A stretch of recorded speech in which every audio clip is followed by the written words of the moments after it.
হে মানুষ, তোমরা যারা ঈমান এনেছ, তোমাদের উপর রোজা ফরজ করে দেয়া হয়েছে, যেমনি করে ফরজ করা হয়েছিল তোমাদের পূর্ববর্তী লোকদের উপর, যেন তোমরা এর মাধ্যমে আল্লাহকে ভয় করতে পারো।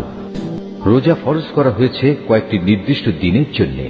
তারপরেও কেউ যদি সে দিনগুলোতে অসুস্থ হয়ে যায় কিংবা কেউ যদি তখন সফরে থাকে, সে ব্যক্তি সমপরিমাণ দিনের রোজা সুস্থ হয়ে গেলে অথবা সফর থেকে ফিরে এসে আদায় করে নেবে। এর পরেও যাদের উপর রোজা একান্ত কষ্টকর হবে, তাদের জন্য এর বিনিময়ে ফিদিয়া থাকবে, এবং তা হচ্ছে একজন গরিব ব্যক্তিকে তৃপ্তি ভরে খাবার দেয়া। অবশ্য যদি কোনো ব্যক্তি এর চাইতে বেশি দিয়ে ভালো কাজ করতে চায়, তাহলে এ অতিরিক্ত কাজ তার জন্য হবে একান্ত কল্যাণকর।